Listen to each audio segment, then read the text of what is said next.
This audio is brought to you by Muslim Central. Please consider donating to help cover our running costs and future projects by visiting www.muslimcentral.com/donate. As I look to nature's beauty, dazzled am I, knowing everything calls on you, the Lord Most High.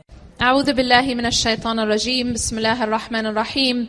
والصلاة والسلام على رسول الله وعلى آله وصحبه أجمعين. رب اشرح لي صدري ويسر لي أمري واحلل عقدة من لساني يفقهوا قولي.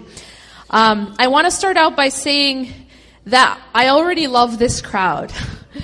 SubhanAllah, I've spoken to a lot of different groups for many years and, all over the world really. But each crowd is different, has, a different sort of vibe. And I just want to say that I already feel such a warmth and welcome. You know what, I'm in the South, and I love the South. But it really is beautiful. It's a beautiful crowd. It's a beautiful event. It's a beautiful cause. I was told that almost exactly 1 year ago, today at this exact event, my sister spoke.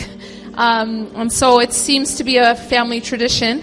And it's a great tradition. I stand here in front, before you, supporting 9 different organizations, all of which are doing amazing work. Work which is very much a part of our Islamic tradition, and that is social work. That is social services, providing social services for the community. See, the thing is about service is that, whenever I get a chance to stand up here and speak with a group of people for a cause that has to do with service, I always hope, my goal is to have people leave the room with just a couple concepts. And if people leave with just a few concepts, then I'll feel happy. I'll feel content. And one of those concepts is this, is that when we give to others, we are essentially and first and foremost giving to ourselves. Anytime I reach out and I help another person up, I am actually helping myself first and helping that person second. And I'm going to spend the rest of the few minutes that I have with you telling you why. Why is it that when I give to others, I am essentially giving to myself? I'm going to make 2 arguments, or rather 2 types of arguments. One is is a purely secular psychology argument, and the other is the Islamic argument. Now, if I look at this question from just a purely secular psychology perspective, this is what you'll find. And that is that, so there's traditional psychology which tended to look at what's wrong with the human being. The focus with traditional psychology had been for a long time looking at abnormal psychology. The different things that can go wrong. And then what are the symptoms, and then how do we treat it? But more and more, we now are coming out with the sort of the new wave of psychology, which is called positive psychology. And positive psychology isn't so interested in looking at what can go wrong with the human being, but rather more focused on how can we improve the well-being of the human being? How can we just be happier people? How can we live more fulfilling lives? And here is what's very interesting about what they found. They found that, in essence, to sort of summarize, every person is essentially motivated towards seeking more happiness. People want to be happy. Pleasure is something that's just a human motivator. Everyone agree? That no matter what religion you follow, no matter what, race you come from, no matter what your background is, there's something that we all have in common, and that's that we all want to be happy. Yeah, everyone agree? All right. So this is a shared human motivation and shared human experience. So what they found in their studies is that people essentially have something like a baseline happiness. All right? Everyone wants to be happier, but what the research shows more and more is that people kind of hang out around their baseline. And it's not so easy to go up from that. And what's interesting is they find that even when really amazing things happen to you, people who win the lottery, people who get a new job or a promotion or a raise, or, they get married or they have a child, these kinds of, nice things that happen to people. What they find is that this will provide a spike in that happiness, but essentially it's more or less, it's sort of temporary. That it's a spike, but then people end up coming down to their baseline. So what are they looking for? They're looking for, well, how can we do what?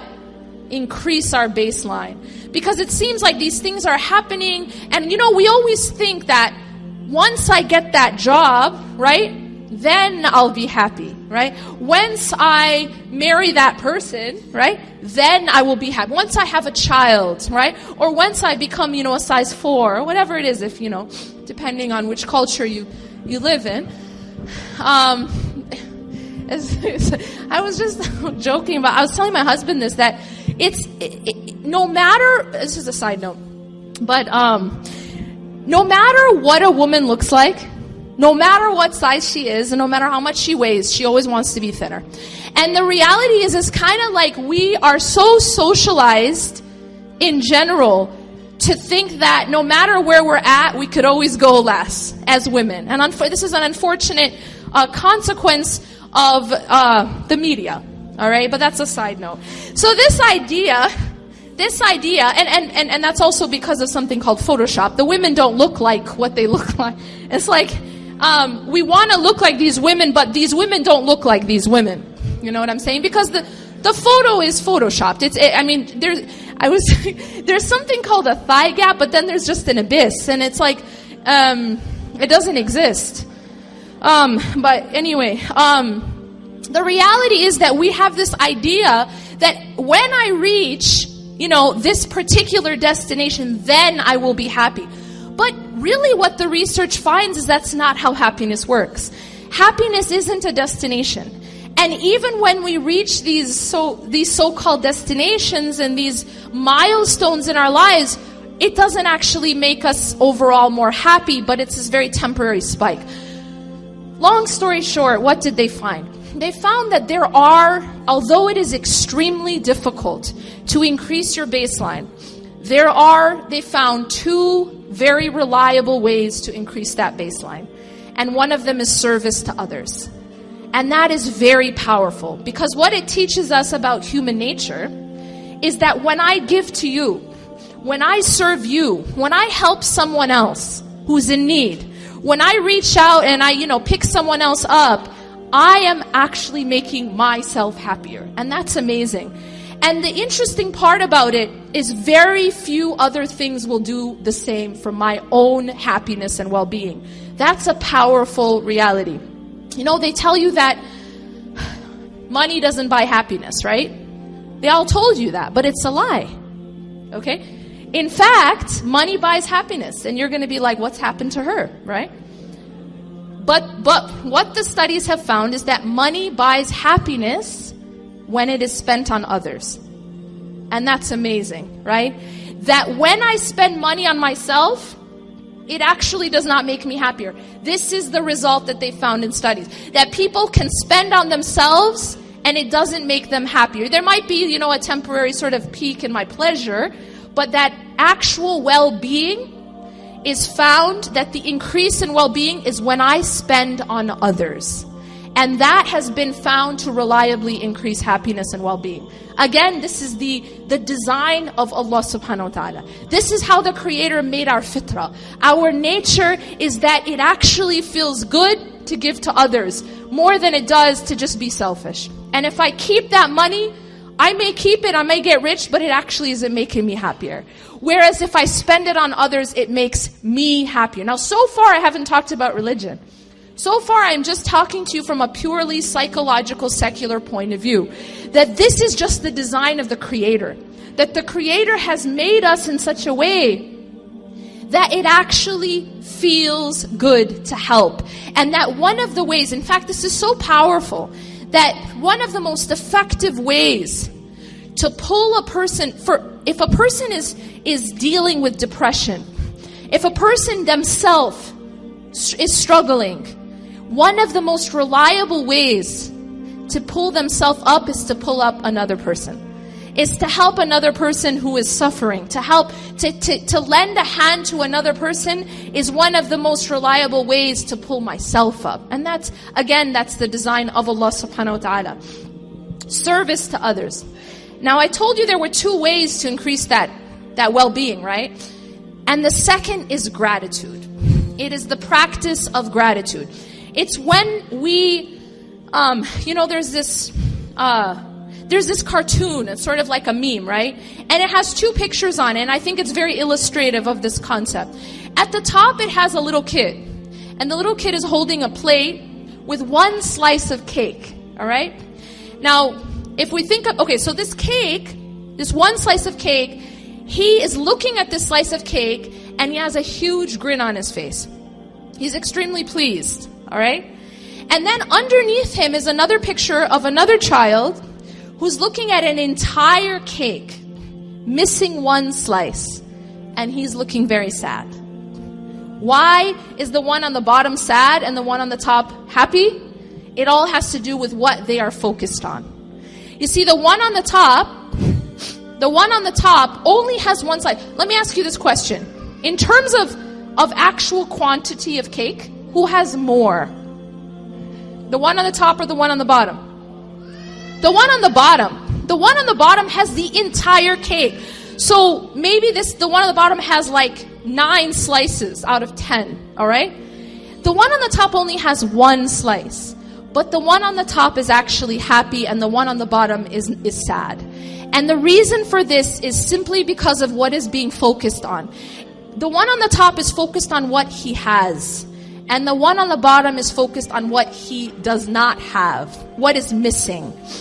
And this is another reality that we find very, very powerful reality psychologically. And that is what you focus on grows. What you focus on grows. So whatever you focus on, if you focus on what you have, it'll start to look bigger and bigger in your eyes. And if you focus on what you don't have, it will also start to look bigger and bigger in your eyes. And so the practice of gratitude is one of the other reliable ways to increase this baseline happiness.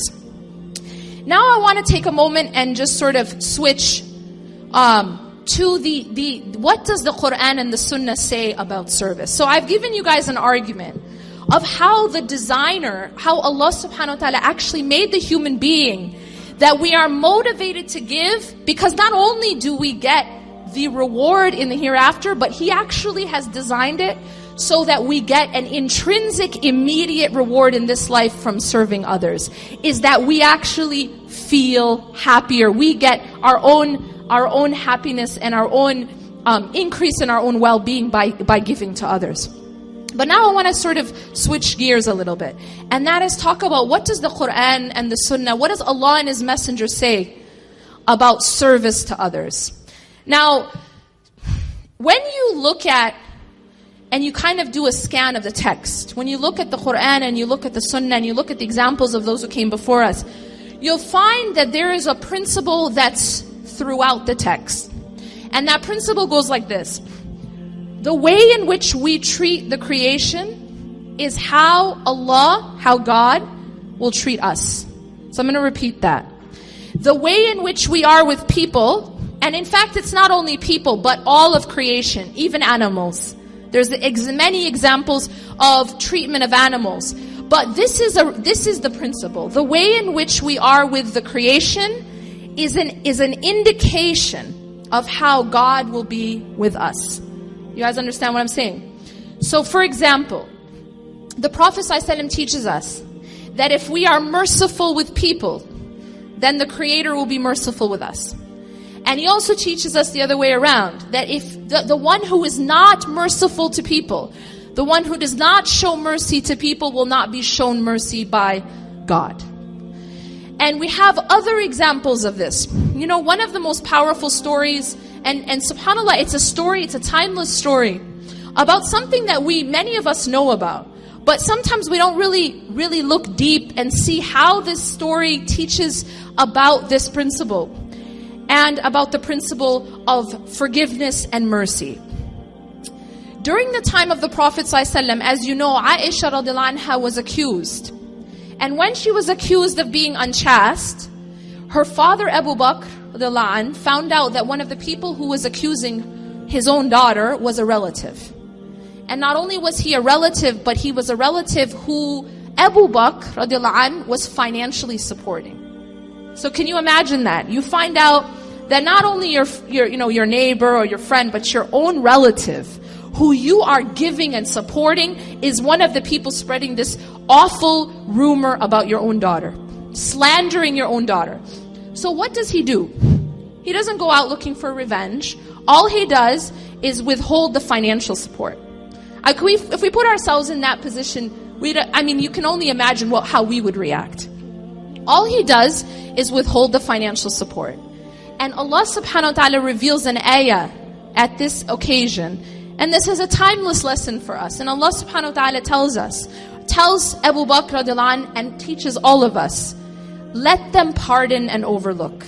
This is what Allah says. Let them pardon and overlook. Now, I want to pause for a second and think about this. What is it that keeps us from being merciful to others? What is it that keeps us from giving to others? What is it that keeps us from forgiving others? A lot of times it's things like, well, they don't deserve my forgiveness. Does that sound familiar? He doesn't deserve, or she doesn't deserve this forgiveness from me, this generosity of forgiveness from me. But what's very interesting is that Allah makes a completely different argument in this ayah. He doesn't say for Abu Bakr radiallahu anh, to pardon and overlook because this man deserved it. He says something else. He says, أَلَا تُحِبُّونَ أَنْ يَغْفِرَ اللَّهُ لَكُمْ. The question is this: do you not love for Allah to forgive you? You see, that's a completely different paradigm. That he is being told to treat this relative in the way that he wants to be treated by God. You understand?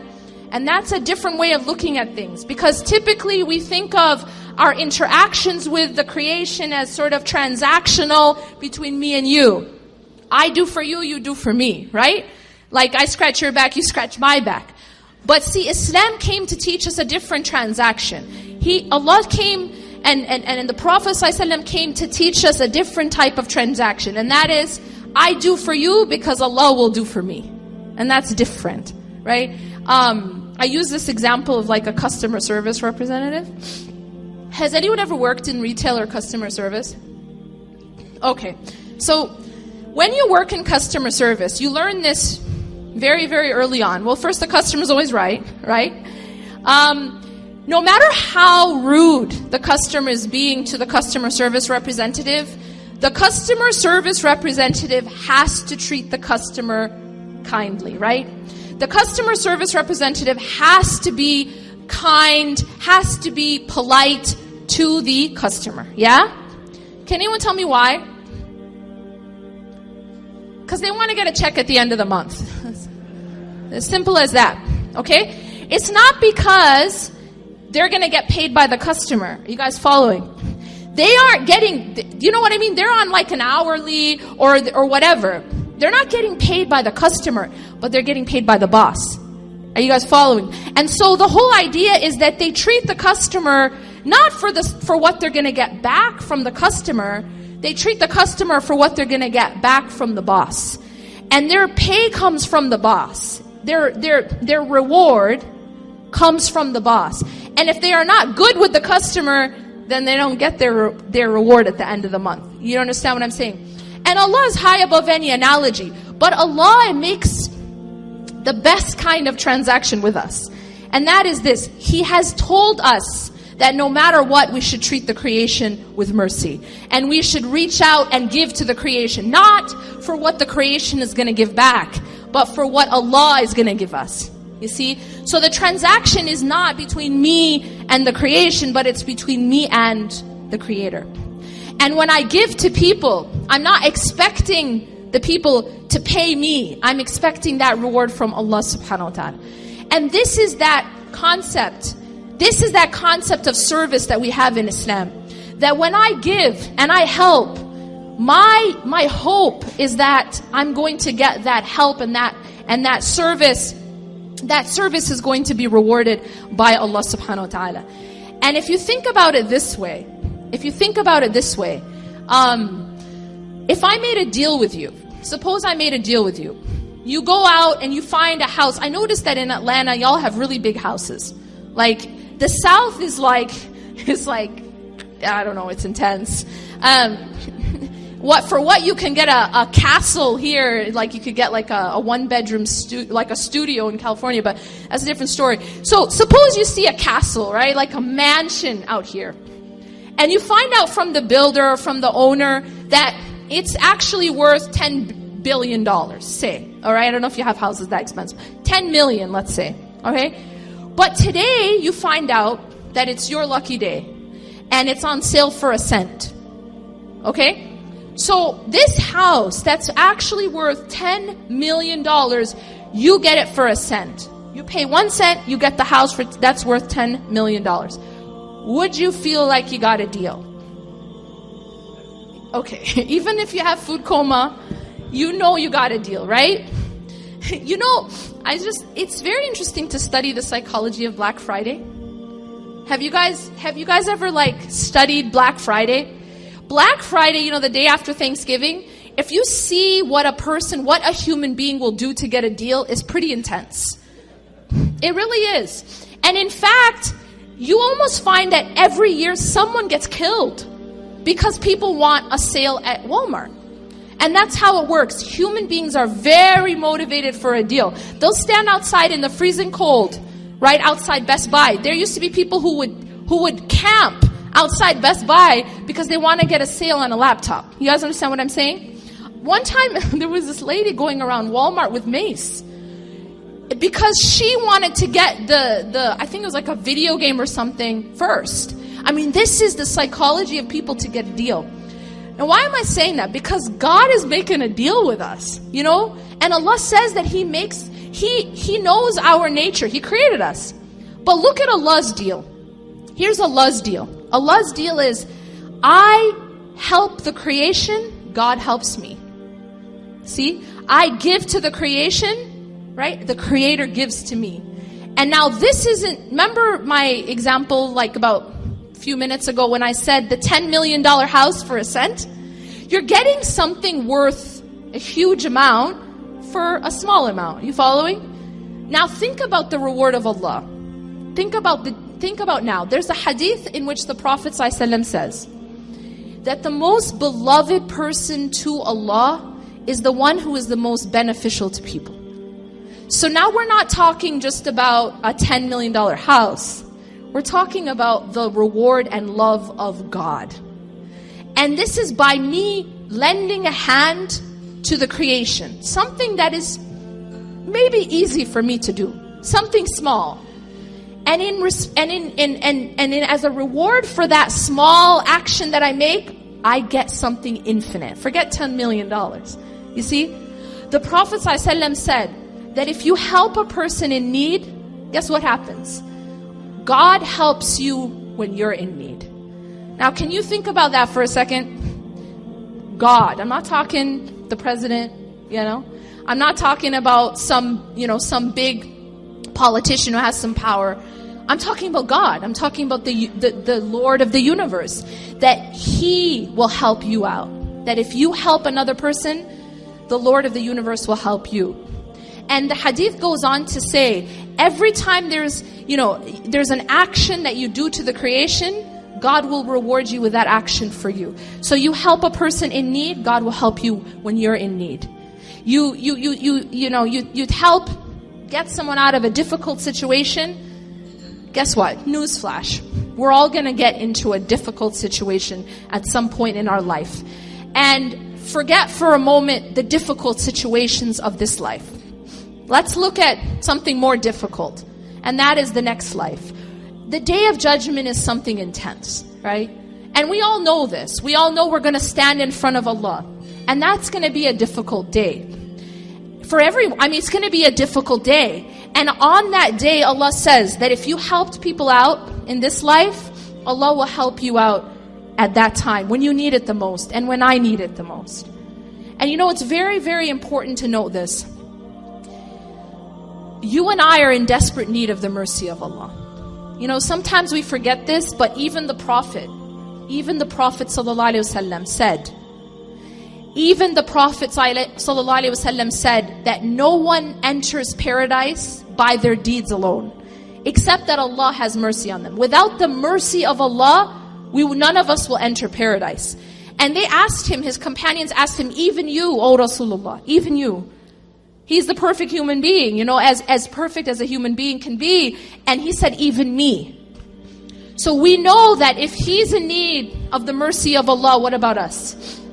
And this is one of those ways in which Allah subhanahu wa ta'ala gives us almost like, a shortcut to the help and the mercy of God is help another person. Be merciful to another person. When you see someone in need, give to them and God will give you infinitely. That's what I call a deal, right? We're not talking 1 cent for 10 million. You follow me?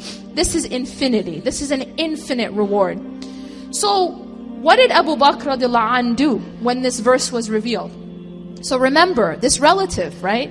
This relative who had accused or who had spread the rumor about his daughter, and he was financially supporting. So when this verse was revealed, and Allah is saying, أَلَا تُحِبُّونَ أَنْ يَغْفِرَ اللَّهُ لَكُمْ? Do you not love for Allah to forgive you? And Abu Bakr radiallahu anh, because of this, and he wanted the forgiveness of Allah, not only did he continue that financial support, he increased it for this man. Why did he do that? Like, how could he do that? It's because it wasn't about him and the relative. It was about him and Allah. And every single time you give, every single time you serve, essentially it's about you and God. It's about showing Allah subhanahu wa ta'ala, I'm doing my best to help your creation. And Allah, when Allah pays you, it's not like any boss. Allah's paycheck is infinite. So this is why, subhanallah, everyone who usually stands up here and encourages you to give, they may make you think that you're doing someone else a favor. You guys understand? And yes, you are. You are helping others. But I want you to realize that essentially you're actually doing yourself a favor. That when you give to others, you're making yourself richer. Even when you give any amount of money, you're making yourself richer. And this is an amazing phenomenon of God.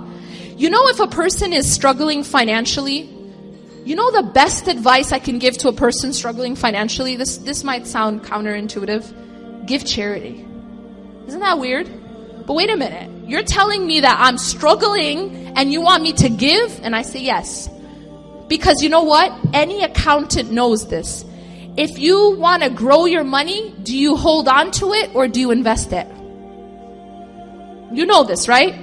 But see, to a little kid, they don't understand the concept of investment. It looks like it's being lost, right?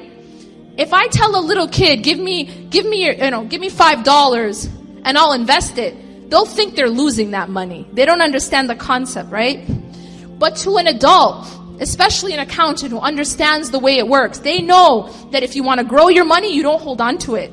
Keeping your money in the bank isn't going to grow it. You're only making the banks, you're helping out the banks, but you're not helping yourself, right? How do you grow money? You invest it. Meaning, you give a portion and then you get back. You get a return. And when you get a return, it's not in the same amount that you invested.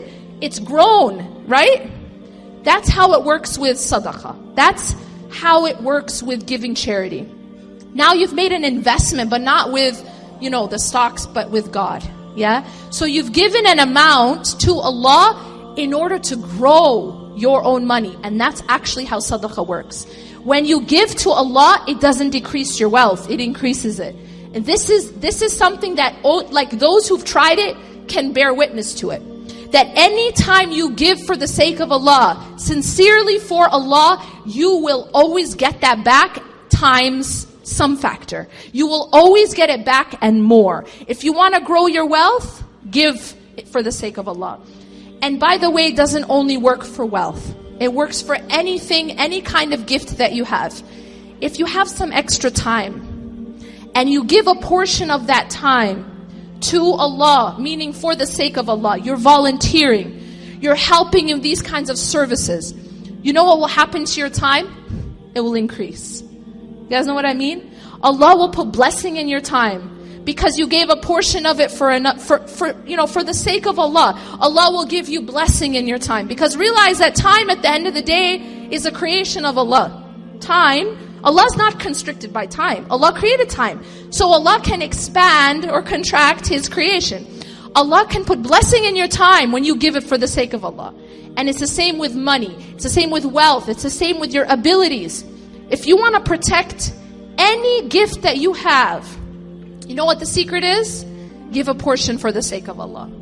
Use the gift for the sake of Allah, and that's one of the best ways to protect it. If it is your wealth, give a portion of it, and that will protect it and increase it. If it is health, use your health to help others, and Allah will protect and increase it. If it's time, same thing. Any ability that you have, if you give, you will actually get back and you will protect it. SubhanAllah, the Prophet ﷺ in a hadith, he says that one of the ways to protect ourselves from calamity is through sadaqah. Sadaqah is so powerful. There's an ayah in the Quran that says that after death, or at the time of death rather, people are going to beg to be able to come back to this life, to have another chance. Right? People are going to want to be able to come back and to get it right. And you know what people are going to want to come back and do? The first thing that they say is so that yasaddaq, in order for us to give sadaqah. That this is how powerful sadaqah is. That when a person's soul is being taken and they want to go back, when they're dying and they want to go back to this life to get it right, the first deed that they say they want to do is that they want to give sadaqah. This just shows us the power of sadaqah and how beloved how beloved sadaqah is to Allah subhanahu wa ta'ala. Now, I'm going to wrap up with this. If I were to ask you this question, if I were to ask you to think of the person who if you think of the prototype of the one who's most beloved to Allah, right? Someone who's really, really pious. Typically, what comes to mind? Usually what will come to mind is maybe a person dressed a certain way, right? Someone who spends most of their time maybe in i'tikaf in the masjid, right? Praying, staying, in seclusion in the masjid. This is the type of image that we might come to. But what's very interesting is there's a hadith in which the Prophet ﷺ says that the most beloved person to Allah is the one who benefits others the most. And that this is the part that really blew my mind. The Prophet ﷺ said that it is more beloved to me to help my brother in their time of need, to help my brother in their time of need, than to make i'tikaf in this masjid. Now, hold on for a second. When he's saying this masjid, which masjid is he talking about? He's talking about the Masjid al-Nabawi in Medina. Alright? So he's saying that it is more beloved to me to help my brother or my sister in their time of need, to walk with them in their time of need, than to do i'tikaf in the Masjid al-Nabawi in Medina. And this is the masjid where one prayer is equivalent to 1,000 in any other masjid. And he's saying that it is more beloved to me to stand and help my brother or my sister in this time of need than to do i'tikaf, and not for one day but for a month in this masjid, in Masjid al-Nabawi. I'tikaf is seclusion in the masjid. In Ramadan, when we really want to get closer to Allah, what do? We go and do i'tikaf. He is saying that helping and serving another person in need would be more beloved to him than being an i'tikaf for a month in Masjid al-Nabawi. And we have that opportunity. We have that opportunity. And that opportunity, when it's given to us, we should realize that Allah subhanahu wa ta'ala is honoring us. Allah is blessing us if we're in a position to help another person in need. أقول قولي هذا واستغفر الله لي ولكم إنه غفور رحيم. سبحانك الله وبحمدك أشهد أن لا إله إلا أنت أستغفرك وأتوب إليك والسلام عليكم ورحمة الله وبركاته. اقرأ كتاب الله ترق جنان.